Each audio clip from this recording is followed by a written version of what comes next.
idea for the show. I still don't know what the idea is. It's about nothing. Right.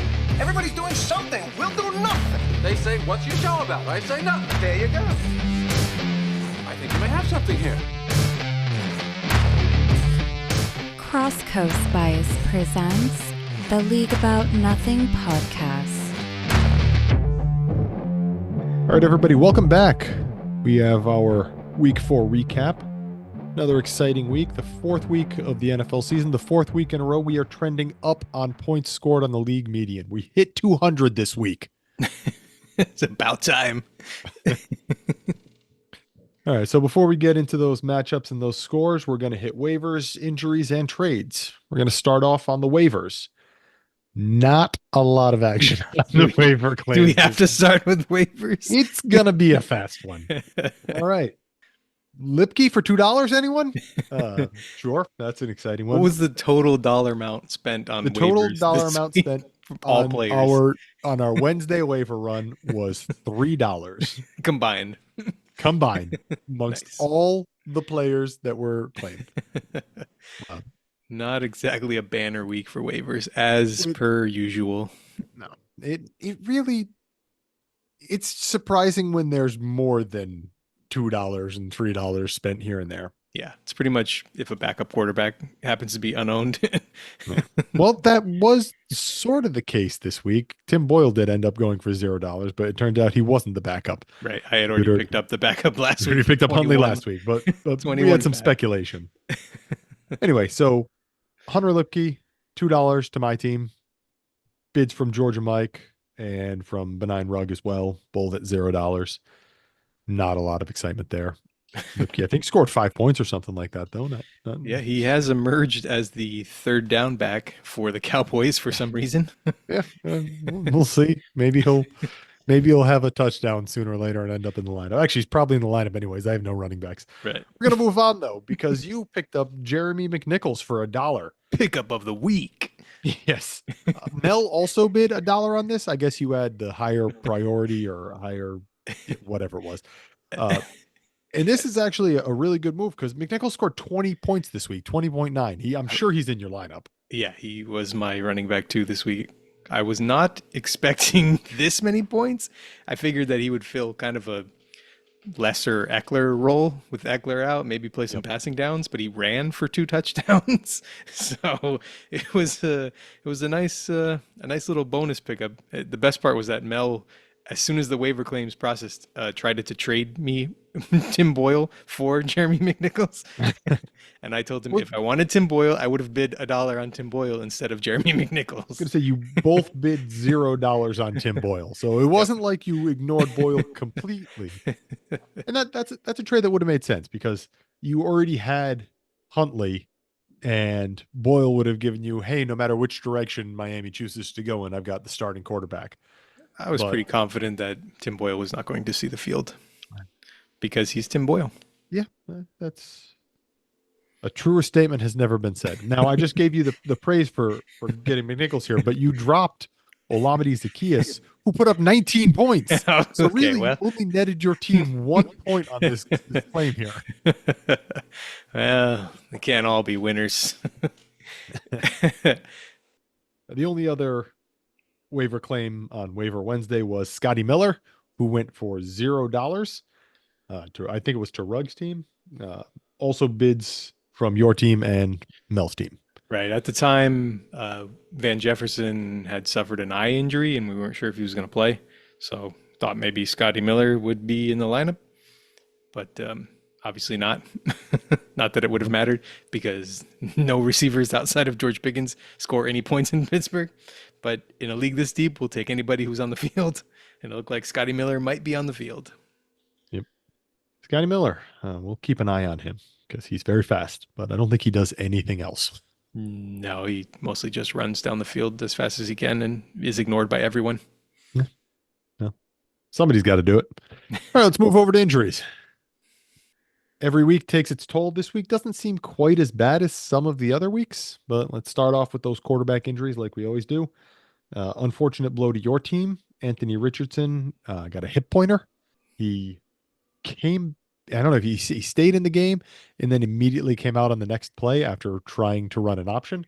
Right. He came out of the game with an injury. He went back in. The coach immediately called a quarterback run, which he took about 2 steps and gave himself up. I'm not sure about that play calling. Not the best. That Not the was best a play. Well, here's the thing. Interesting If decision. he was gonna go out, come back out after a play, he was gonna come back out after a play, probably no matter what.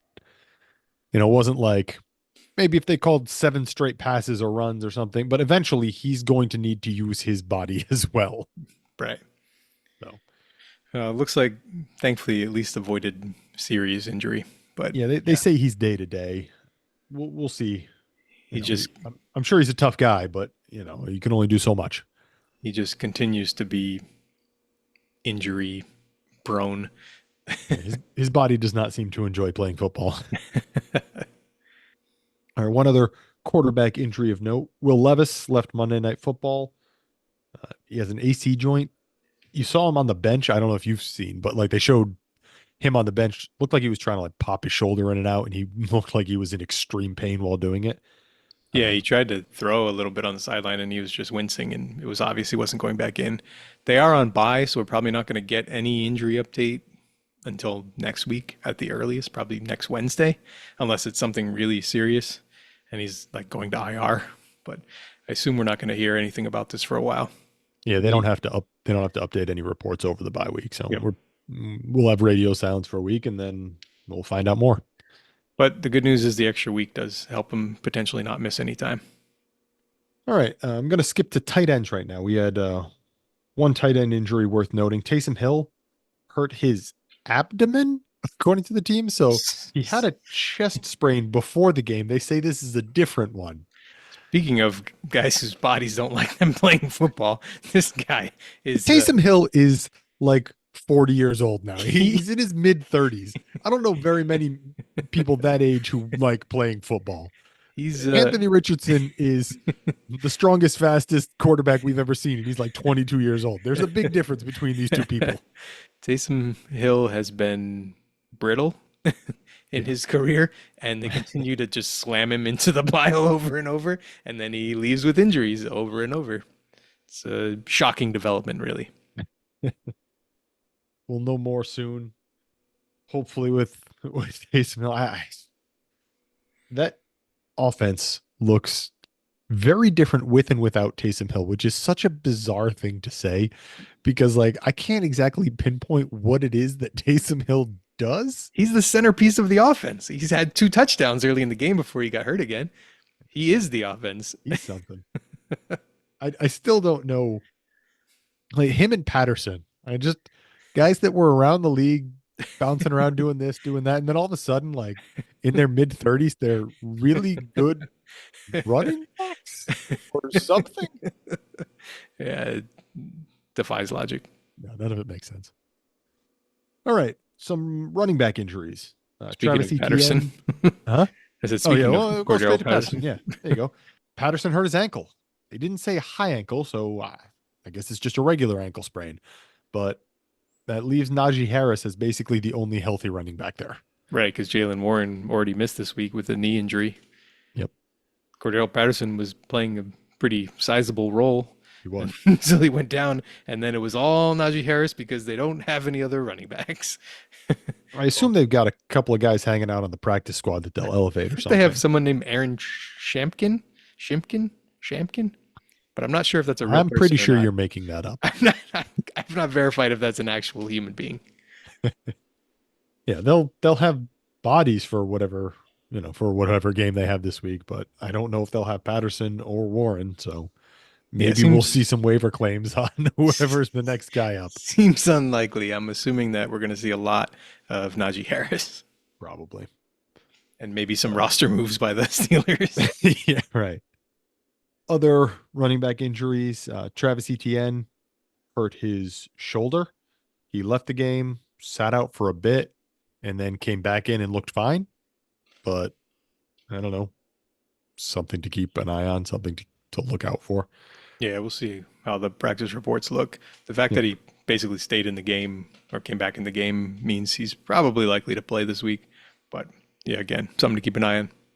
Monitor practice reports because Tank Bigsby has looked like a better runner than Travis Etienne this year, which is a huge change from last season when he looked like he was lost in the woods. Yeah, they haven't used Bigsby for any passing work, but he did look pretty good on the carries that he got. So that could, if Etienne's really hurt, then maybe they'll let Bigsby carry some more of the running load. Right. Maybe not give Travis Etienne 400 touches this season. I don't think Etienne wants that many carries. What was it? His first, who was still there in his first year? Robinson. And he was like, I'll let Robinson run through the tackles all he wants. Like, Etienne didn't seem to want to do that. I don't blame him. I do not. That's I where would not you want get, to run into 340-pound monsters either. That's where you get smashed up all the time by. That's a tough way to make a living. Let me run to the outside where the 180-pound corners are. Let them try to tackle me. That sounds much better. Much safer than those very large, very strong linemen. All right. Jonathan Taylor has a high ankle sprain. Good news for the Colts. They're only going to miss Anthony Richardson and Jonathan Taylor. They'll be fine. It's potentially troubling here for the Colts running game. Time for some Trey Sermon. I guess he's the next man up. Those much beleaguered Trey Sermon. Former 49ers running backs scattered all around the league. It's his time to shine. We're gonna probably get some Trey Sermon and Tyler Goodson here this week. Maybe longer, because if it's actually a high ankle sprain, he's not going to be able to play for a couple of weeks at least. All right. One other one. What do we see? Tyler Beatty got carted off in the Denver game or Denver-New York game. Yeah, that was I'm not entirely sure. I'll be honest. I don't know what exactly it was that he hurt, but back injury. The report was that he had full movement in his extremities. So yeah, hopefully that's not too serious. Whatever. It was a very ugly looking back injury. And it's too bad because he seemed to be playing himself into a real role after being the Broncos' most effective runner last week. Most of it was late in garbage time, but he seemed to do enough to earn some early run. He was in there. Yeah, it was early on. He was splitting drives with Javonte. The first 4 drives, they were kind of rotating by drive. So it looked like he had replaced McLaughlin as the secondary runner there until the back injury.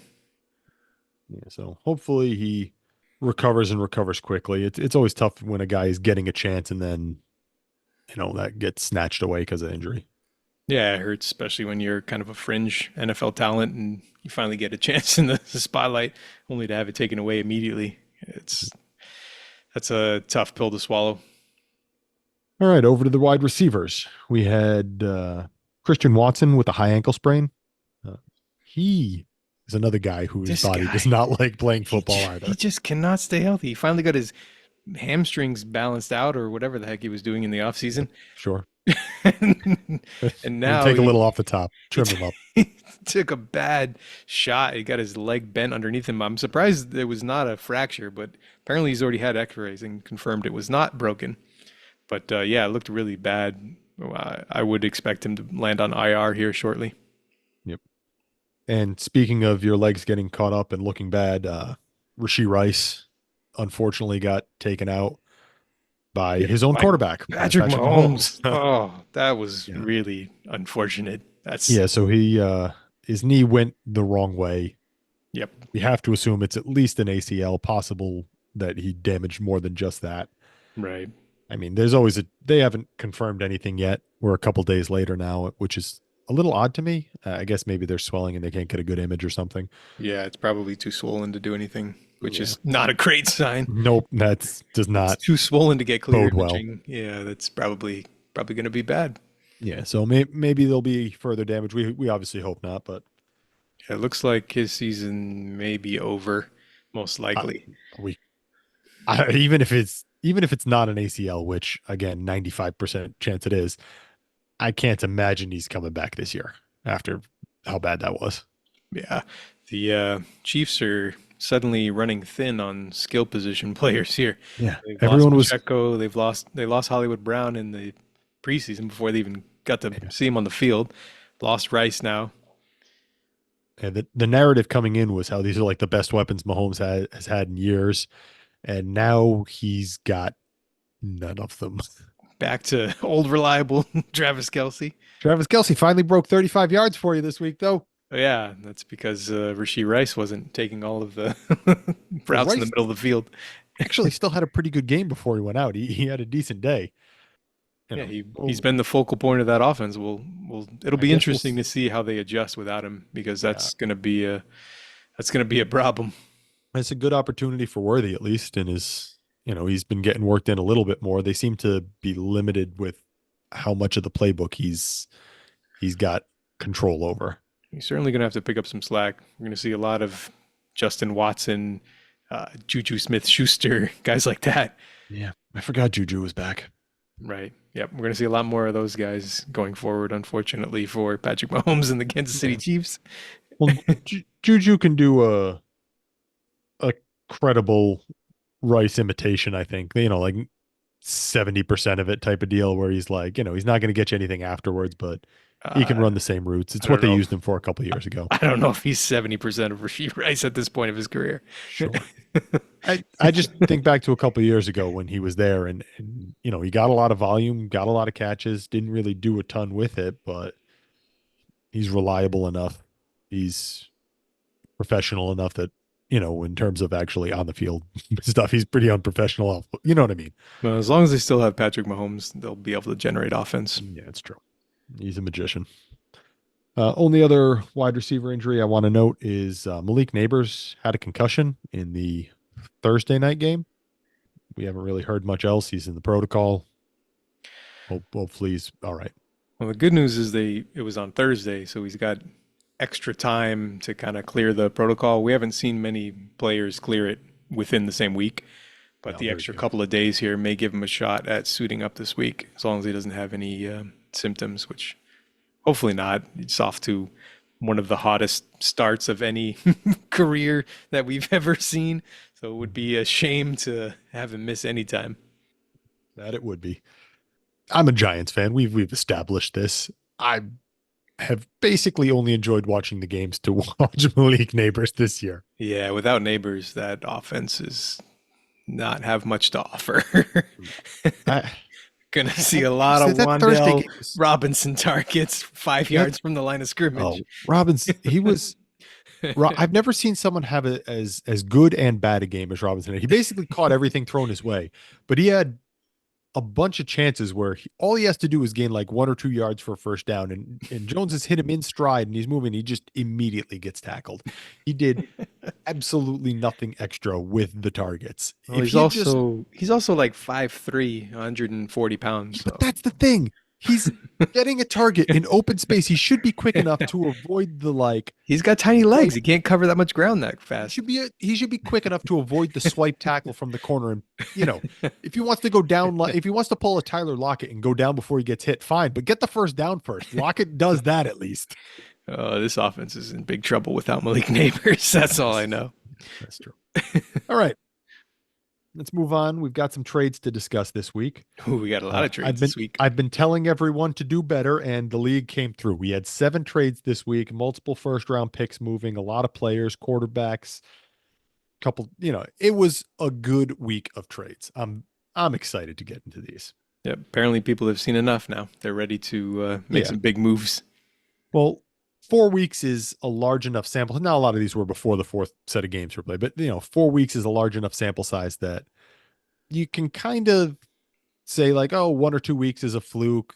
There was a coincidence. Oh, we had one good game here. But once you get to 4 games, yeah, it's about a quarter of the season. A quarter of the season, you've got everything in football is a limited sample size. There's not enough games to produce a large enough sample size for a lot of the data. You have to take what you can get.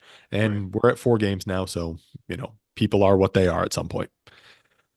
All right. Our first trade between Georgia Mike and Mr. Good News. Now, Sorry, I literally just got a message from someone. JMC's messaging me as we're recording here. JMC, I'll get to you in a minute. I promise. It's not going to be a minute. It's going to be like an hour. That's fine. Georgia Mike. Do a trade live on the air. Let's go. We're not doing that. You've seen my trade process. It's long, drawn out, and painful. Everybody knows. Everybody knows because I traded with everybody.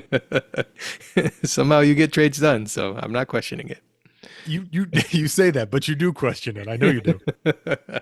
We have very different trade philosophies. Mine's generally send a blind offer and then see what happens. Yours is like, talk for 3 or 4 months, and then we'll see where it goes. Mine is fill out a 7-part questionnaire, and then maybe we'll get back to you in 2 to 4 business days.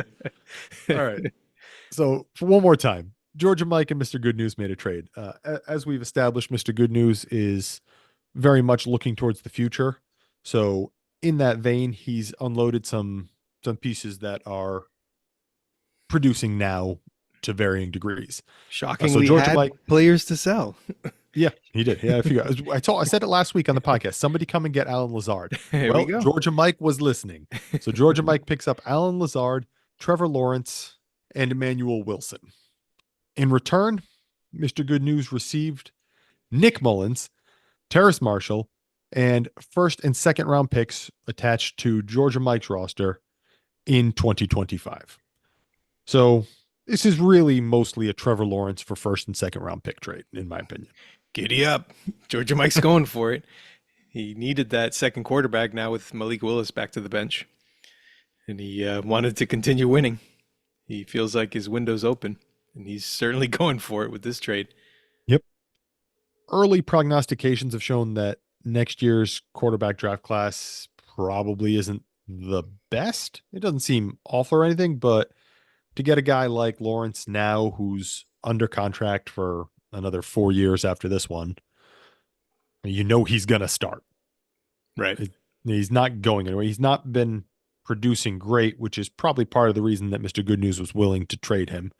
You know, better to get those assets and do a complete reset and not take the chance that Lawrence really fully tanks his value.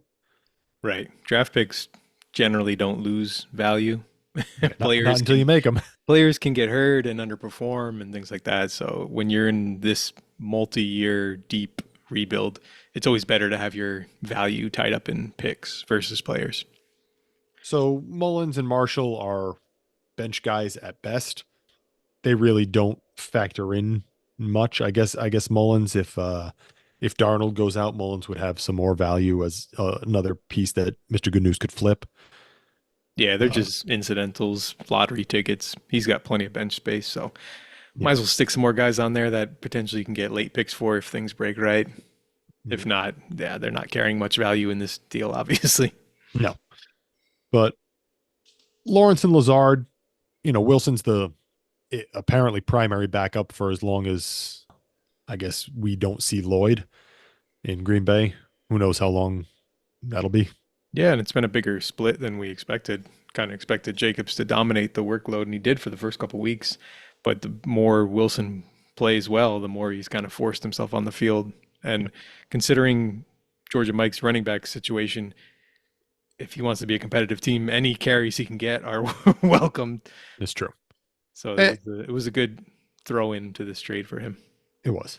And Green Bay is a team that does have postseason aspirations. They probably don't want to run Jacobs into the ground completely in October and September. So having Wilson carry a little bit of the load is a good move for them as well. Yeah, especially when he's running effectively as he has been. Yeah. So this is a pretty standard rebuilding team, contending team swap. I was a little bit surprised to see Georgia Mike put those first and second round picks next year on the table. His team has certainly performed well, and he's in position to make a playoff run.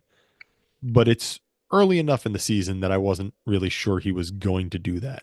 Right. This early in the season, when you're kind of a fringe surprise potential playoff team, generally not the advisable strategy to burn your first and second round picks. Things can go south in a hurry. It's not a super deep team. It's not things can go wrong and kind of push him out of the playoff picture. But if you're going to invest your picks in a guy, this is the type of player you're looking for, somebody that's going to hold potential value for a long time, and especially at a quarterback position in a super flex league.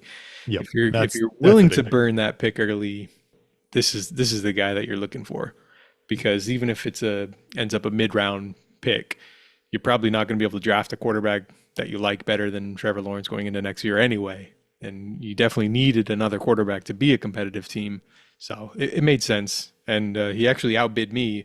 Apparently, Georgia Mike was the mystery team that I was bidding against for Trevor Lawrence's services. We discussed it in chat at some point. We've seen a lot of Trevor Lawrence activity across leagues this week. Everyone was pretty concerned about his level of play. It's been bad. They're the only winless team in the league. It's gotten off to a slow start, and it's not been what people expected when he came into the league. Right. Now in year 4, some of the luster of being the number one pick and all the expectations are starting to settle into more reality. And sometimes when that happens, you see an overreaction of people too low on him, and things like this can happen. He has started slow pretty much every season, even his good season. He started off slow, so we'll see if they can make some adjustments. But based on the contract he has and the capital they've invested in him, he's going to be out there for better or for worse. It's still Press Taylor. It's probably for the worse. Oh, God. We're just going to keep beating that dead horse right there every week. They need to leave him at the airport. Well, they are heading to London soon, so Right. maybe they'll leave him here. There was a mix-up with your passport. Yeah, sorry, we don't know. The visa didn't come through. I don't know. All right, let's move on. We had a trade between JMC and your team. So JMC picked up Chig Okonkwo and Carson Steele, and you picked up Mike Gesicki and a 2025 third-round pick attached to Big's roster. Yep, pretty simple one here. JMC is trying to toe the line of being competitive while also building for the future. I thought you were going to say toe the line of being competitive and also being a Titans fan. Yeah, well, that may be part of this, but he has a lack of depth at running back, but he wants to still be competitive this year. He's managed to acquire P. Ryan and Kareem Hunt, so the only piece he was missing was Carson Steele to kind of lock up that backfield. And Carson Steele was the lead runner 2 weeks ago before this trade was made. Unfortunately, this week he fumbled early in the game and got replaced by Kareem Hunt, maybe for good, but we'll see. I still think he's their best short yardage backs. There may still be a role for him, but either way, JMC's locked up all of the running back points for Kansas City for now. So at least he'll have one spot kind of settled into his lineup. Yeah, it's a cheap enough addition as well. If it secures the entirety of a backfield and gives you at least a baseline for one of your running back spots, it's a justifiable move. Yep. And obviously you picked up Gesicki being the big piece on your side of things. Yep, and he rewarded me with one catch for -9 yards this week. Although by that time he wasn't on my roster anymore. I was going to say, we'll get to that. Reward you at that point. Yeah. All right. So also you added the third round pick there. Useful capital for you to make whatever moves you decide to make, because we all know you're not making that pick. We'll see. No, we won't. Anyway. You don't know what I'm going to do. I'm a wild card. I'm marking it down now. When you use that third round pick on something else, I'm coming back here and taking a victory lap. It'll probably be this week. Probably. Before we record again, it may be gone. I say that because you already traded away Gesicki. So this trade for you was to set this Gesicki acquisition was to set up something else entirely. And that was a trade with one Big Biscuits. And in that trade, Big received Mike Gesicki, Jeff Wilson, a 2025 first round pick. I'm pretty sure it was his own first round pick. Yeah, his 2025 first round pick. And a 2025 second round pick attached to Criddle's roster. In exchange for all of those items, you received back Hawkinson. Yep. So we were working on this deal, and he wanted a tight end back in the package. Clearly wasn't happy with just a first and a second and Jeff Wilson. And the only really depth tight end I had was Chigakonkwo, and he did not want him. So I worked on the deal with JMC, picked up Mike Gesicki, and then included him in this deal. Now, this won't be the first time you had that planned out beforehand. I wanna pull when we when this episode releases. I want everyone who listens to this part in the league chat, tell me if Al has ever offered to trade a player to you that is not currently on his roster. I do that a lot. I would wager that of the 11 other managers in the league, at least 8 of us have received offers for involving players that you do not have yet. The best part is people don't even question it anymore. They're not even, at first they were like, but he's not on your roster. Don't worry about that. That's a minor detail. I'll take care of that. It's not to say I haven't done the same thing from time to time. Nobody even questions it anymore. Roster. I use your roster to offer trades to people because, like, I know that I can get a player from you. I just have to pay the right price.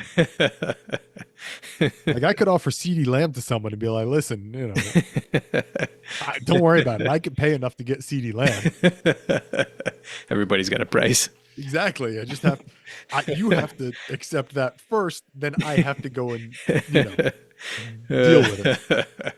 Everybody's rosters are just an extension of my own. Yeah. So TJ Hockenson is a pretty big acquisition for you. Well, yeah, because my tight ends are scoring 0 points a week.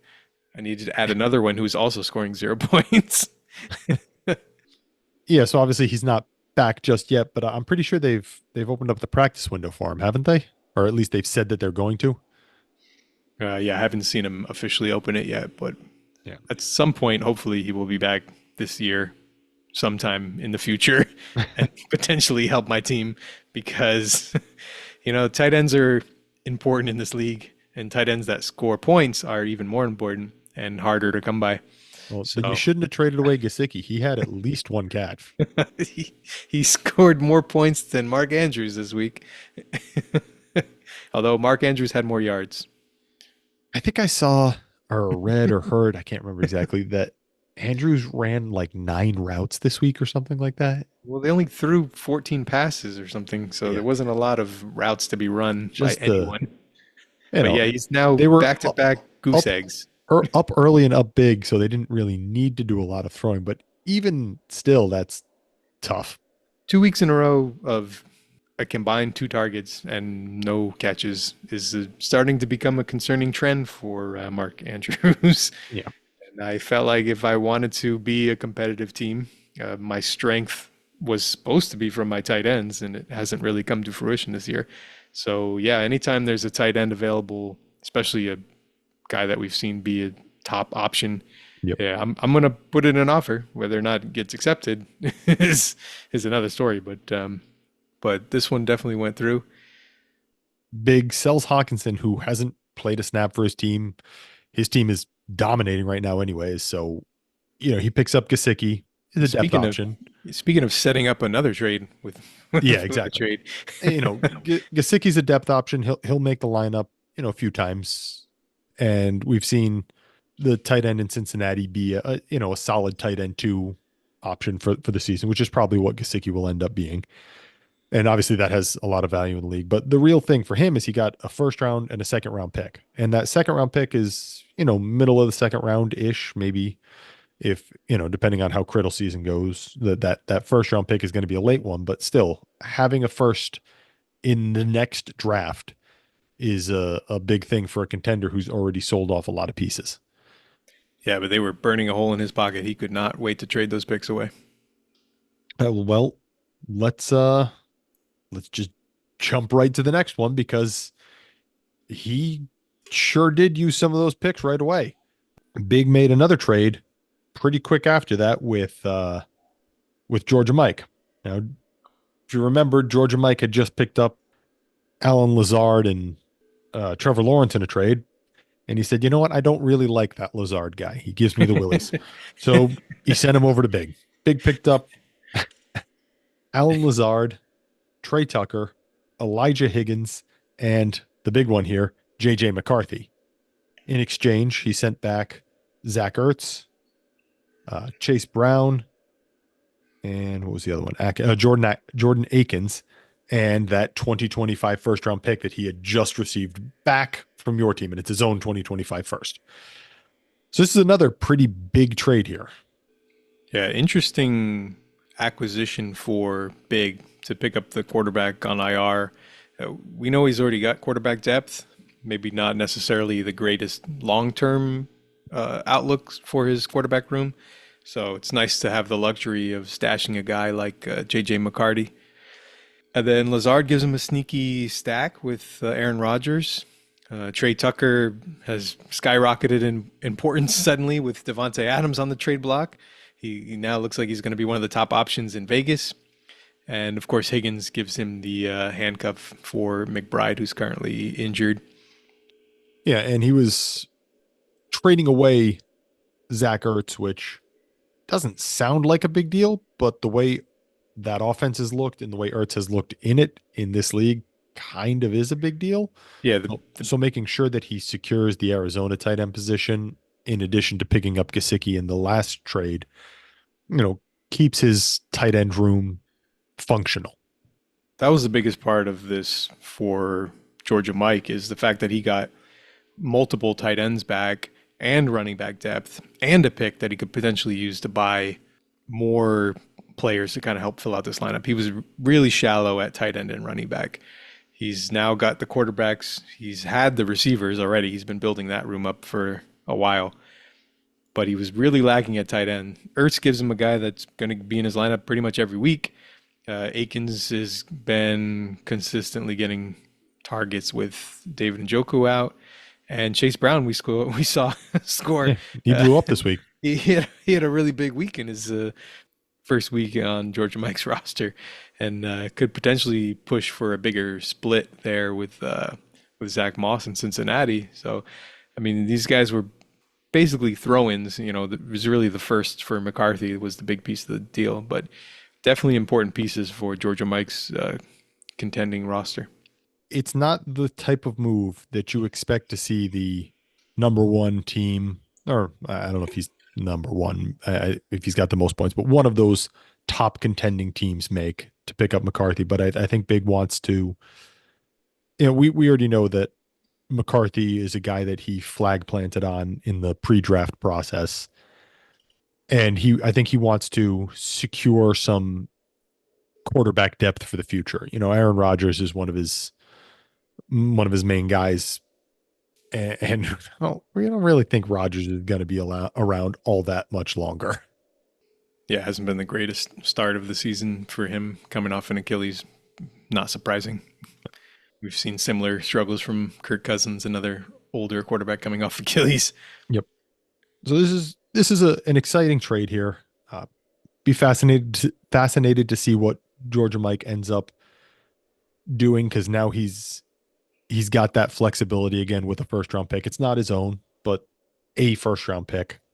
Yeah, you got to assume that he's going to continue to buy. He's really been pushing his chips in, kind of buying around the margins. But yeah, the first round pick gives him another big chip to play. Yeah, and he hasn't been impatient about it either. This, we've seen him make moves, but he hasn't been just every week buying, the flavor of the week or anything like that. He's been deliberate, so we'll see him use it eventually, but I don't think it'll be right away. Let's move on to our next one. Another one from Big Biscuits. Big took that second round pick that he got in your trade and immediately flipped that one as well. I say that I expect Georgia Mike to be deliberate. Now, this is not to say that Big is not deliberate, but we've seen Big work very quickly in very many circumstances, and this is one more example of it. Rugg picks up that second round pick that's attached to Criddle's roster and Jonathan Mingo, and in exchange, Big picks up what could be a stack later in the year, but he picks up Jacoby Myers and Aiden O'Connell. Yeah, he saw that powerful Raiders offense and said, "Give me all of the pieces." And again, with the Devontae Adams trade rumors out there now, well, I guess they're not rumors; they're confirmed. Devontae Adams was asked to be traded, and the Raiders are exploring options. Jacoby Myers could be moving up in that pecking order, and based on the way Gardner Minshew has played, it may not be long before it's O'Connell throwing him passes. So again, bolstering his quarterback depth potentially, and certainly bolstering his depth with Jacoby Myers. But the second round pick for the vets was definitely the play here for the rebuilding team. Well, you're not wrong that Rugg is still rebuilding, and in that vein, he traded away some more veteran players. This time with Flinch. Flinch picked up Mike Williams. Rugg picked up a 2026 third round pick from Flinch's roster, and Hendon Hooker, which then prompted Big to share in chat that he has been involved in dozens of Hendon Hooker trades this week, which was mildly surprising, but kind of strange. Oh, no, that's just big. No, no one doubted him. And then all of a sudden he's coming with screenshots. Yeah, he had receipts. Yep. He had 27 Hendon Hooker offers out there. So none of them got accepted. I guess this is just, we'll look out for Hendon Hooker for the next few weeks. I guess. I don't know. Everybody Google, see if we can get Jared Goff injury trending or something. I was worried for a second. I'm not gonna lie. Oh yeah, you're getting thin at quarterback. You can't. Right. I was like, oh no, please. I'm running out of quarterbacks. He's my last one. So Rugg picks up a third round pick. Hooker's a bench stash at best here. And Flinch got Mike Williams. And we've talked about this before. Flinch has an extremely strong running back room, but he's a little bit thin at wide receiver. And adding someone like Williams is a smart addition. Yep. It's definitely a guy that could see his lineup. Yeah. So it made sense for the price of a potentially late third round pick. Better to have the production 2 years now. from now with that's a 26 pick. That's not even next year's. Yep. So this was after we knew that Rice had been injured. So, Flinch was already looking at another one of his wide receivers who had been an anchor for that room going down. So he wanted to address it in at least some way. Yep. He put it out there in the chat. Said, sell me receivers, please. And let's move on to our obliged. last trade, which was more selling of receivers. And this time it was me doing the selling. Flinch in this one picked up Juwan Jennings. I'm never going to forgive myself for this. Darnell Mooney. Superstar Juwan Jennings. Juwan Jennings is the trade. greatest player in the history of the 49ers. Move over, Jerry Rice. He has certainly been productive this year. Yeah. So Juwan Jennings, Darnell Mooney, Bo Nix, not a wide receiver for those of you not paying attention, and a 2025 third round pick attached to Flea's roster. In return, I picked up Russell Wilson, Rashee Rice, and a 2025 first round pick attached to Flinch's roster. So this one falls into the same category as the last couple. This is a non-contending team selling some good contending pieces for future capital and an injured player. Yeah, this and was Russell Wilson. Russell Wilson. This was a very interesting trade. You got a contending team right now, the number one seed. He's got Russell Wilson, who has yet to score any points this season. He's lost that job. Still, yeah, he's still got the nebulous calf injury. We don't know if he's ever going to come back. And at this point, he's lost so much ground to Justin Fields. It's going to be difficult to justify putting him back in there unless Fields really hits the skids here. And you got Rashee Rice, who is most likely out for the season. Not going to get any more points from him this year. No. And you've got your first round pick, which you're expecting to be late. And that's not going to score you any points this year.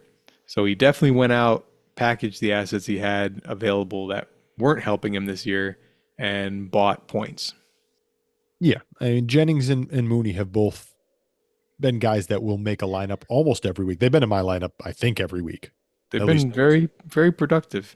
And he also bought a starting quarterback, a guy that was a top 10 pick, a guy that is basically handpicked by the new head coach who's got a long leash there. So despite the early season struggles, Bo Nix is probably locked in for at least a couple of seasons here as a starter, even if he's not productive. Yeah, and I was fairly hesitant to move off of Nix. I drafted him this year. Part of the reason I drafted him was because of the fact that he's a starting quarterback that's going to have insulated value, and he's attached, like you said, to Peyton, who's got, he's got the ear of the Waltons there, or whoever it is that's running that team, and it's difficult to justify moving off of a starting quarterback. The other guys are somewhat productive players who are guys that I like quite a bit. Right. So these are your guys. These are like my guys. This like, was a difficult trade for you because these are your guys. Yeah. The good news is you got probably the two most valuable pieces of the of the deal, neither of which are going to help you this year. But yeah, of course, Russell Wilson.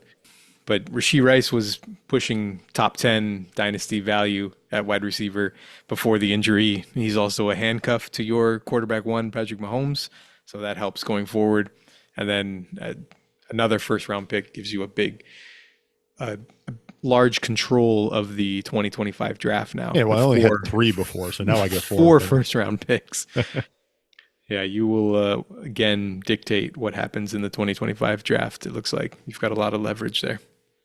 Yeah, so, pretty straightforward. One team's building to the future. One team's competing in the now. Hopefully it works out for both of us. We know that Flinch is a Broncos fan as well. So that... I'm sure that had nothing to do with this. Well, that it's... Fantasy's... Like I say, fantasy... I always fall back on Matthew Berry. He always says, fantasy is supposed to be fun. It's... Right. You want to root for guys that you enjoy rooting for. Yep. For me, that means never having any Giants players on my fantasy teams. For other people, it means getting all the players on their favorite team. Based on the way the Giants offense looks. There's nothing to do with that. The Giants were good when I started playing fantasy football. You would want on that Giants offense. Although the Broncos offense has been similarly poor this year, and that hasn't hurt Flinch. He's heavily invested in this offense and is still kicking the rest of our asses. So he's doing something right. That's true. All right, so that was 7 trades this week. Well done, everyone. I expect at least 8 next week. We got to keep doubling them, so we need 14 now. I don't think that's a sustainable model. This is like the exponential growth. This is like when someone who doesn't understand gambling is like, well, why don't you just double your bet every time if you lost the previous one? Right. That's not sustainable, my friend. That's Doesn't matter how small you start, you're gonna run out eventually. Are you sure? I'm pretty sure that's how gambling works. I don't know. It's illegal in my state, so. All right, we're gonna move on to the matchups. I said it off the top, but I'm gonna repeat it now. Our league median score this week, 201.69 points. We are continuing to trend upwards. It's about time the NFL started scoring some points. Right. Can I get some more points, though? Because you were the 3rd highest scoring team. Stop complaining. But I still lost. Yeah, well, you need more points. I needed about 30-something more points this week. Yeah, 32 would have done it for you. All right, I needed a Ken Walker on my side. The good news for you is that we're starting with your matchup because you faced the number 1 highest scoring team. Is that good news? Yep, that's great news. Big was our highest scoring team this week. Put up a 253.03. Good news for him. You put up a 221.42. We said it last week when Flea beat Big, so Big kicked your ass this week. He did indeed. He made about 17 trades, and he didn't need to make any of them to beat me. Yeah, I don't know if any of the new players showed up in his lineup. Oh, Trey Tucker made the lineup. There you go. All right, so we're gonna start over on Big side of things. Nico Collins is a man among boys. He put up 40 points this week, 12 catches, 151 yards, and a touchdown. Yeah, that hurt. He's good. He's very good. Ken Walker backing up what he did last year. Yeah, no, he's the real deal. Ken Walker, Monday Night Football, 3 touchdowns, Oh, 35 welcome points. back. Welcome back, Ken Walker, just in time. Couldn't have rested for one more week. You jerk. Yeah, jerk. Yeah, I'd guess he's over whatever was ailing him before, because he certainly didn't look like he was having any problems. 35 points. I could have done without that. A good day from Baker Mayfield, who apparently just has Philly's number now. Right. Doing some trash talking to Tom Brady. He's feeling it. Yeah, when you've had such an illustrious career, you can go toe to toe with 7 rings Tom Brady. So Mayfield had 29 points. On the other side of things, you had Jared Goff, who was perfect on the day, yet only put up 27 points. Did catch a touchdown pass. Caught a touchdown. Yeah. Right. 18 for 18, though. That's pretty impressive. And 1 for 1 receiving. Yep. Jordan Mason, CeeDee Lamb, Justin Jefferson, all really good games on your side of things. DK Metcalf, 20-point day for Big. Brian Robinson, 21 points on 21 carries. Pretty good. There were some big scores on both sides. The problem was he just had more of them and bigger than. Yeah. It's a classic example of pretty much everyone is in the double digits, but where you get the 20 points, he gets the 40 points. And when you're getting 17, he's getting 20.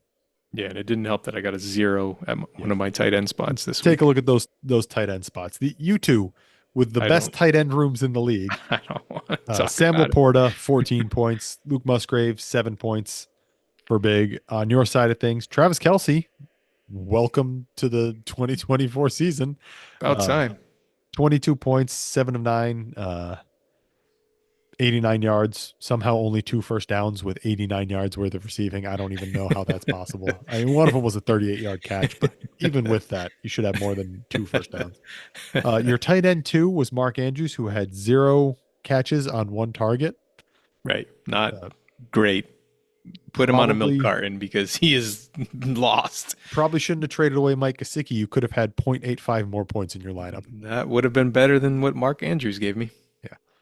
So this was a heavyweight matchup here. Pretty exciting. The only disappointment was in those super flex spots where you had Tyler Huntley putting up an 11 and Big had T. Higgins, who put up 16. 16's a fine score, but just, you would have expected Kyler Murray or Aaron Rodgers to have a bit of a higher scoring day.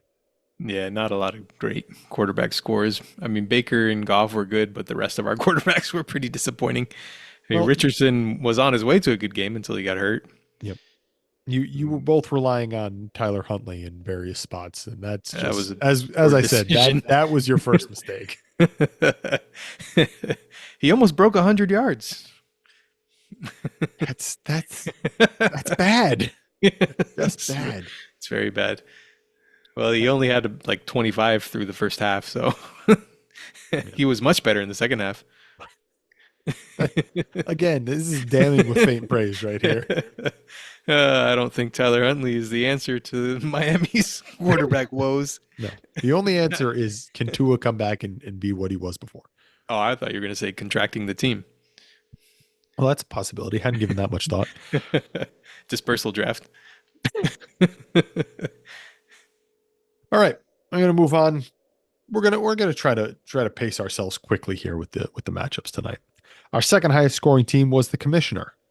Mel put up a 241.78 this week.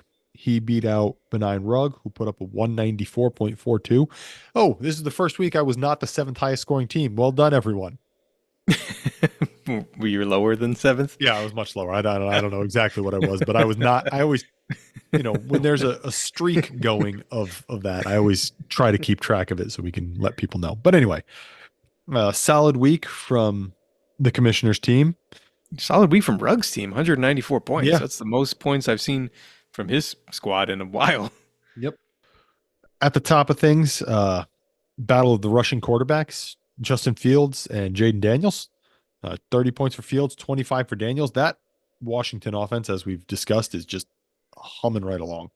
How about Justin Fields with a 300-yard passing game? I Was didn't that his think we'd see first the day. career 300-yard passing game? Oh, man, it might be. I hope not, but Just needed to get away from the Bears, apparently. Into that sweet Arthur Smith offense.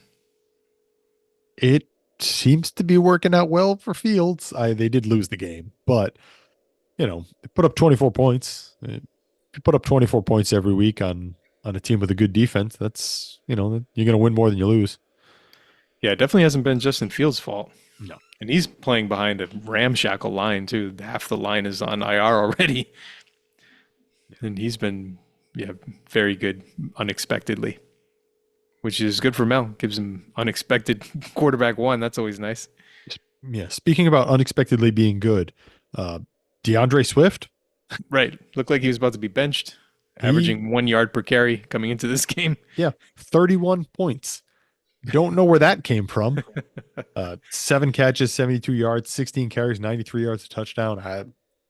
Okay. The Rams' run defense is very porous, but we were expecting Roshan Johnson to be the one to take advantage of it this week. Yeah. And they said they were going to work him in more. And as bad as DeAndre Swift has looked the first couple of weeks, not expecting this. No, I'm sure if this wasn't a best ball, he would not have had DeAndre Swift in his lineup. Not a lot of people pulled that trigger in lineups. Was not who I would have put in there, especially with other options like Pollard, Moss, White, Patterson, all of whom made the lineup as well. Aaron Jones obviously as well. That was the big thing. Mel had a lot of running backs in the lineup and with good scores. Rugg ended up with Miles Sanders and Jamal Williams, and they combined for 12.5 points. Again, he doesn't have any running backs on his roster. No. His wide receivers, on the other hand, pretty good days. Dontavian Wicks, 27 points. We finally saw the Wicks breakout with Watson going down with an injury. Yeah. And well, also with Jordan Love back. Yep, that helps. They actually threw the ball. Yeah. Wicks, Brian Thomas Jr., 26 points, 25 points. Yeah, 25 points. Continues to be the lone bright spot of that Jaguars offense. Yeah. Jordan Addison, 25 points. Wan'Dale Robinson, 21 points on the strength of a ton of catches and no yards. We talked about that earlier. 14 targets for 71 yards. Yeah. That is efficient. Efficient. Oh, wait. Again, that's the opposite of efficient. 11 catches, 2 first downs. Let's say that again. 11 catches, 2 first down. Not enough. That is a sign of a healthy offense, right? No. 14 targets for Wan'Dale Robinson. Jordan Addison, Wan'Dale Robinson, Marvin Harrison, Jordan Whittington, Mike Williams. A lot of wide receivers in this lineup. Mike Williams has already been shipped out. Jordan Whittington, somebody's got to be alive to catch passes in LA. Right. I guess for now it's him. Yep. Was a good week. Yeah. Good week for both of these teams, considering the context. I read off the running backs earlier: Pollard, Moss, Rashad White, Cordero Patterson, all with decent days for Mel's team. Just all wide receivers for Rugg, all running backs for Mel. It was interesting. Yeah, and Mel had the second highest score and didn't get anything from Josh Allen, arguably his best fantasy player. At the tight end position, Tucker Kraft, big day, 22 points.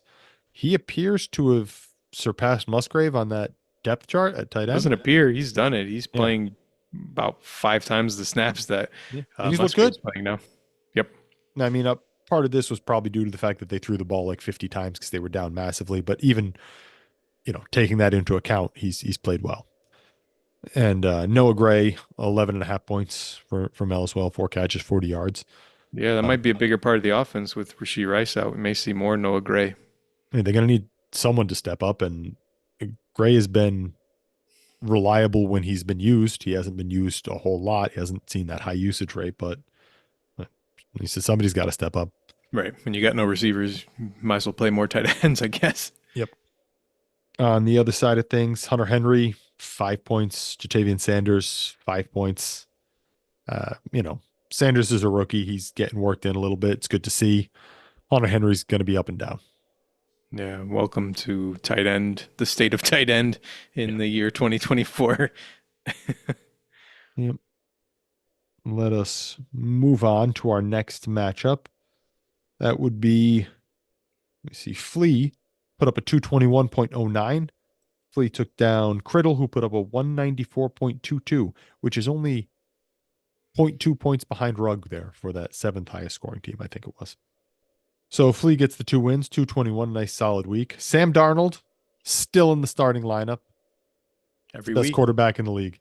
He's having a very good season. Yep. Probably earning himself a decent contract in the offseason when they inevitably move on to JJ McCarthy. Yeah, that team has made clear that they're going with McCarthy.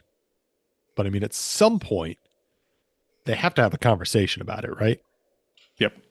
Yeah. I mean, I don't know what that point is. I don't know how well Darnold has to do over the course of the year. I mean, I assume it would have to be significant playoff success to make it a legitimate conversation. Right. It's tough when you take a guy that early that you knew was probably not going to play a ton this year anyway. So it's not like they threw off their timeline.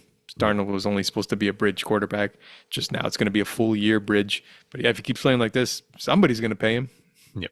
Maybe he gets the Baker Mayfield prove it deal that Mayfield got in Tampa. One of those. Right. Other players in Flea's lineup, Justice Hill continues to be a very good fantasy running back. He was the entire passing game for Baltimore. Yeah, 6 catches, 78 yards. They didn't need to pass. He led the team in targets, catches, yards, touchdowns by a wide margin. I don't think anyone else caught more than 2 passes. No. So just still ends up with 23 points. Jonathan Taylor, before he got hurt, 21 points. Mike Evans is now the leading scorer in Tampa Bay franchise history. Put up a 28-point day. Yeah, they threatened that they were going to give him more work because he had a slow start to the season. And 14 targets, that'll do it. Yes, slow start to the season, Mike Evans. Only 2 non-kickers lead their teams in points scored for franchises. Do you know the other one? Come on, you can figure this one out. It's a wide receiver. Got to be the Niners, right? Yeah, it would be right. Jerry Rice. That's it. No one scored more touchdowns than him. No. So I found that an interesting statistic when I saw it. I don't remember. I wish I could give credit to where I saw it, but I have no idea whatsoever. Somewhere on the internet. Give credit to you. Yep. Yes, clearly. And if it's wrong, blame someone on the internet. Xavier Legette, 23-point day. Nice to see the rookie coming through. Yeah, filling in for Adam Thielen. Stephon Diggs is the only remaining healthy person in Houston outside of Nico Collins. Good day. Yep. First career rushing touchdown for Stephon Diggs. Is that his first career rushing touchdown? Interesting. You would have thought he'd gotten in on a sweep at some point. I don't know. I might have made that up. No, you're probably right. I believe you. Raheed Shaheed, 20-point day, despite that muff punt that may have cost them the game. Yeah, we're not going to worry about that. 11 targets for Rashid Shaheed. He's worth a first-round pick. Someone should trade for him. He's been very good. Yeah. That is a trade that I definitely regret. He's been very good. Yeah. J.K. Dobbins back in the lineup. Interesting tight ends for Flea. Schultz in there, like, one would expect, 9.65 points. But the other one, Josh Oliver, 10.5. Yeah. We keep saying it. You catch a touchdown, you get in the lineup as a tight end. That's all it takes. 2 targets, 2 receptions, 10 yards, and a touchdown. That's literally it. If you score a touchdown as a tight end, you are going to be in someone's lineup. Yep. It doesn't matter if you do anything else. It could be a 1-yard touchdown. That's all you do for the entire game. You're making a lineup. Yep. This is the state of tight end. Yep, it is. On the other side of things, for Criddle's team, this is a tough loss. A 194 is a pretty good score. In half of the weeks, that would have gotten you over the median, and in most weeks, it would be enough to beat at least 4 or 5 other teams as well. So if you got just a little bit lucky on your matchup, you could win with this score. Unfortunately for him, he goes 0 for 2 this week, drops to 4-4, but not a bad game overall. CJ Stroud, 25 points. Chuba Hubbard, 24. Jalen Hurts, a little disappointing, 15 points. His tight ends, Dallas Goedert, 19 points. George Kittle, 18 and a half. Even in his flex spots, Montgomery, 16, Barkley, 15. Like, these are not bad scores. His worst score was Palmer at 8.35, and that's the only single-digit score he had on his roster. Yeah, unfortunately, he's still lacking wide receivers, and his running backs didn't do enough to kind of bail him out. Saquon had a good game, but not the monster game that he's had the last couple of weeks. Yeah. So just wasn't enough to get him over the hump. You know, that Philly offense needs those big time receivers back. That without those threats on the outside, it kind of handicaps the rest of the offense. And we're seeing it with the lack of fantasy points from Hurts and Barkley this week. And this is also a team that really misses Christian McCaffrey. Like, if he had Christian McCaffrey here to anchor this lineup, getting another, even just a solid 20-point day, he's probably got at least 2 extra wins on the season, if not more. Yep, it hurts when you lose the highest scoring player in fantasy football for an extended time. And, again, we don't know when he's going to be back, if he's going to be back. Now they're saying it's tendinitis. Can't get that kind of analysis anywhere, guys. Now they're saying it's tendinitis in both legs. Yeah, in both legs. Potentially targeting November for a return, but yeah, we don't know what we're going to get, unfortunately. So could be a lot longer until we see Christian McCaffrey back.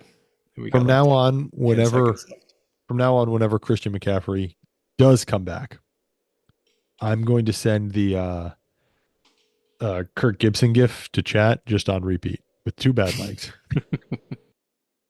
Kirk Gibson. With 2 bad legs. I enjoy sending you that. I haven't sent you that in a long time. Moving on. All right, where are we at? Our next highest scoring winning team, I should say, because we had some. Oh yeah, next highest scoring team. We had Judd. Judd put up a 218.32. He beat George Mike, who put up a 208.96. George Mike was above the median in this one, though. So George Mike gets that extra 1-1, and Judd goes 2-0. Solid game, 218, just slightly behind Flea there at the 221 range. Jordan Love, Alvin Kamara leading the way for Judd's team, 31 and 27 points respectively. Good game from his tight ends as well. K-Dot and 16. Taysom Hill before he went out with the injury, 14.9. Really tough to only score 14.9 points with 2 touchdowns. Well, the problem is he doesn't do it in the tight end way. It's mostly on the ground. Yeah, 6 carries, 24 yards, 2 rushing touchdowns. Right. You don't get the extra points per reception when you don't catch any passes. He's such a bizarre player. We can't get into this again. You mentioned Roschon Johnson earlier. Roschon Johnson was the last flex spot for Judd, 9.35 points. Did have 7 carries. Did get a touchdown. Yep. Yeah, not the big breakout game that people were expecting. Yeah, but maybe we'll see a little bit more going forward. On the other side of things, Georgia Mike stays over that median. Trevor Lawrence, his new acquisition, right into that QB1 spot, which is not exactly what you want to see from only a 15-point day, but hey, in the lineup is good. Yeah, it raises his floor because otherwise you would have had only one option, and it was Caleb, no matter what his score was in there. So it's nice Caleb to at least only have put up 10 points. Right, it's nice to at least have another option there, even if he wasn't super impactful for fantasy. Definitely raises the floor for you. Yep. Chase Brown, 24 points straight out of that trade as well. That's a good day right there. Yeah, he certainly looked explosive this week. Looks like a good pickup. The big one, Jaden Reed, 31.35. Welcome back, Jordan Love. I guess. Reed has looked phenomenal in the 2 games with Love. He's had, I don't know, like 130 something yards both times. That's an unsustainable pace. Sell high now. Sell high to me. I will take I'll take him off your hands. Right. The tight end position, Colby Parkinson, 11.3. Austin Hooper, 11.3. It'll get you there. He caught a touchdown. Good enough. Hooper caught a rogue touchdown, and that gets him in the lineup. That's all it takes. A rogue touchdown. I like that. This is for both teams, just outside of the guys we've already mentioned, very solid scores, no huge boom days. Amon-Ra St. Brown, Christian Kirk, both in the 20s for Judd. Godwin, Lockett, Slayton, all in those double-digit ranges. McConkey, Worthy, JMO, 17, 18, 19 points for Georgia Mike. Solid days all around. No huge scores outside of what we already discussed. Yeah, these are both teams that look like they're in the middle of the playoff picture, and these are two solid scores. Yep. After this week, both of them 5-3 right now, so it's right on that 5, 6, 7 range. Yep. Seeding, I should say. All right, we're going to move on to our next highest scoring team. That would be Flinch. Flinch played Mr. Good News, so he had essentially a bye week. Flinch put up a 186.28. Mr. Good News put up a 76.45. He's down to no starting quarterbacks, so tough to get a lot of points without a single playable quarterback. He's got Mike White in the lineup. Yep. I wonder how he picked Mike White over Mullins and Heineke. We've talked to Mel about his process for when this happens. Yeah, whatever would be the most amusing, whatever's the funniest. I guess I don't know. Is Mike White funnier than Taylor Heineke? I'm not sure. Anyway, so Flinch gets the win, but unfortunately for him, he does not break the median. Takes his first loss on the year, drops to 7-1. It's time to sell. The run is over. Everything is ruined. Yeah, his first real kind of down week of the year. Thankfully, it was in a good week for that to happen because he was playing Mr. Good News, who is going to struggle to break 100 points the rest of the season, I'm guessing. Yep. Probably. Yeah, I would imagine. He'll have 1 week where some random person goes off for 50 points and then the rest of his lineup combines for, 50. I don't know if there's anyone on this roster that's capable of scoring 50 fantasy points. You're probably right. There's no Jawan Jennings here, let's be honest. There's no Jawan Jennings. You would have said that about Jawan Jennings 2 weeks ago. Anyway, we discussed this last week. Lamar Jackson and Derrick Henry both went off for Flinch's roster again. Lamar, 25 points. Derrick Henry, first play from scrimmage for Baltimore, an 87-yard touchdown, gets him 36 points on the day. That'll do it. Right. Big Dog 8 this week. He certainly did. It's just so strange to watch those two on the field at the same time to me. Kyron Williams, 21 points. Terry McLaurin, 21 points. George Pickens, 19 points. Dalton Kincaid, 14 points. We have reached the end of the list of double-digit scores for Flinch's roster this week. Yeah, he just didn't have enough players to get over the median this week. Little shallow in the scoring, but enough to get the win. So at least he split the week. You don't expect to see Breece Hall put up a 3.8 very often. Yeah, it wasn't a great game. Denver versus the No, I watched the entire first half of that game, and I really wish I hadn't. I'm sorry for your loss. My condolences. It was not a pretty offensive environment in the rainstorm. No. So two elite defenses with two shaky-looking quarterbacks. Yep. On the other side of things, for Mr. Good News, Bucky Irving continues to look pretty good running the ball, which is good. He's basically like the only bright spot on this roster this week. I did mention that Zacchaeus put up 19 points. He didn't do it on your team, but he did do it for Mr. Good News' team because he made that waiver claim after you dropped him. Mr. Good News is like, the little fish that swim underneath the whale and just kind of pick at the scraps. That's Mr. Good News right now. He's just picking up all the scraps that other teams drop because he's got 100 empty roster spots. You're laughing now until he sells you back Zacchaeus for a 5th-round pick next week. That's what I'm waiting for. That's a smart thing to do, and that's what he's doing. You have to be extra aggressive when you have this kind of roster. The only other thing I want to mention before we move on to that last matchup is AJ Barner on the taxi squad for Mr. Good News had a touchdown, which netted him 12.7 points. Again, rogue touchdown from a backup tight end. Yeah. If he wasn't on the taxi squad, he would have been in the lineup. Nice to see the rookie tight end getting involved. Noah Fant's ahead of him, but So is Farrell Brown. So he's really the third string tight end. Yeah. But if he's going to break into the rotation, can't hurt to show the coach you deserve more playing time catching a touchdown, right? Yep, exactly. All right, our last matchup is my matchup.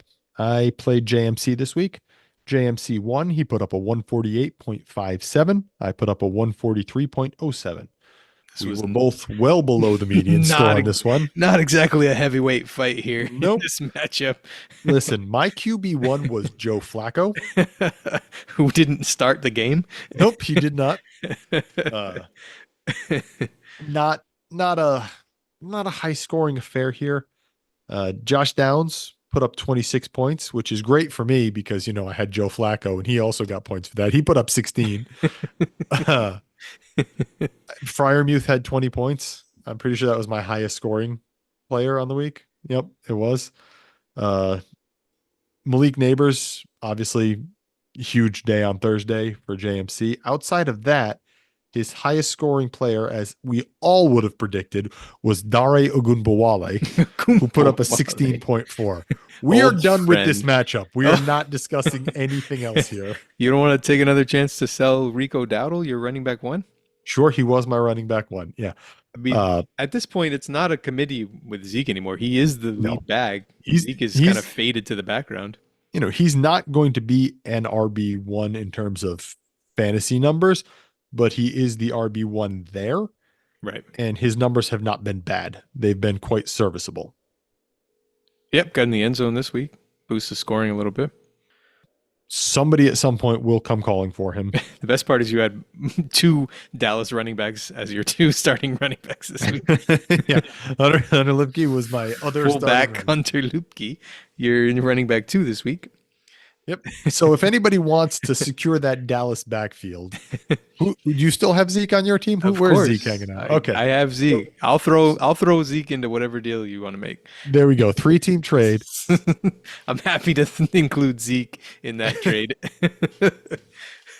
Come get the Dallas running back group. 3-team trade. Somebody secure all of Dallas. You know what? Really who should do this? Big, who has Deuce Vaughn and Dalvin Cook. No. It's going to be a 4-team trade. We're including Big. He's going to give up Deuce Vaughn. No. What about Dalvin Cook too? You got to get them all. Oh, no, Dalvin, stop. No, it's JMC because he's already done this with Kansas City. So if he's already done it with one team, just get it done with 2. You'll get Dallas and Kansas City every week. Does he have any 5th-round picks? 2027. There you go. The problem is he needs a 5th-round pick for your team, a 5th-round pick for Big's team, a 5th-round pick for my. It's too much. Anyway, we're done with this matchup. Congratulations, JMC. I will respond to whatever message you sent me after we are done with this. All right, we're gonna move on to America's favorite segment. The percentage chance to make the playoffs. That's the one. Knew we'd get there eventually. Brought to you by Dynasty Daddy. No, it's brought to you by the Urban Sombrero. Don't you remember? The Urban Sombrero. All right. If I ever win this league, I'm spending my my winnings to get someone from Seinfeld to record something for our podcast. What's that thing? Fiverr? I don't remember what it is. The one where we pay celebrities to say happy birthday or whatever. I guarantee you there's at least someone on there that, we'll do it for a couple $100. Oh, yeah. Percentage chance to make the playoffs. We have a new clubhouse leader. Last week it was Flinch. This week it's Big. So when Flinch took that one loss and dropped to 7-1, what a bum. He dropped from 98% to 97. Big has moved into that top spot at 98% chance. When you add JJ McCarthy, it really ups your percentage chance to make the playoffs. I don't know how we didn't see this one coming. So Big's top 98%, Flinch and Flea both at 97%, and then you, Alvarez, are at 92%, and Mel is at 90%. Continue to tumble down the rankings. Those top 5 really have not, 90% and up is just and essentially a guarantee. You guys are all pretty secure there. We have seen a little bit of movement on the next tier, though. It appears as though, according to Dynasty Daddy, now who knows how accurate this is, Judd has taken a bit of a bigger lead on Criddle. Judd is at 68% chance. Criddle has dropped to 36% chance. He's Now, had obviously- back-to-back 2-0 weeks, the last 2 weeks, so that's definitely helped his playoff odds. Yeah, he's come roaring back into things. Now, obviously, Criddle only one game back, and Georgia Mike at 5-3, same record as Judd, is only listed at 15%, but he continues to win. Yep. And he continues to build up his roster to win He more does, going yes. forward. He's added more depth lately than these other teams in this range. Right. What started out looking maybe like a fluky start to the season, he's now backed up by adding to his depth. Yep. JMC holding steady around 7% at 3-5 right now. An interesting thing, I am no longer less than 1% chance to make the playoffs. I am now 1% chance to make the playoffs, despite the fact that I am 1-7. I think we need to recalculate that. I think we can safely say there's no chance. The 1% margin of error. Yeah, I suppose. And Rugg and Mr. Good News both less than 1% chance. They're both 0-8. That's obviously not happening this year, but we knew that. The big surprise this week, I am back up to 1%. Plan the parade route. Yep. Congrats to Big on taking over that top spot. I expect next week it will be Flea. Right. We're just shuffling. Yeah. Shuffling chairs at the top. There's no the top 5 teams are all projected 19-9 and 18-10. So Yeah. It'll take a couple more weeks before we get some separation. Until someone has like 2 bad weeks in a row, there's just nothing is going to change here. Yep. We haven't gotten to the point where everyone's played everybody else, and we've got ways to go before the schedule kind of evens out. All right. That about wraps it up, I think, unless you have anything pressing that you want to get to. We've gone long today. It's going to be a long one. No, I'm good. We covered so many trades. I hope we have twice as many next week. No, please. We won't have time. If there's 14 trades next week, we're going to do a trade show. Our matchup section is literally going to be, these were the scores. That's it. Unless we have like a new high score, there's not going to be any. We're not doing matchups next week. Just trades. Just trades. Hey, I will be happy to do just trades if the league can get 14 of them in. All right. That'll wrap it up for this week. We will see everybody next week. Let's go for 14 trades and make us completely have to reformat the show. We'll see everybody next time. And until then, see you in the league chat.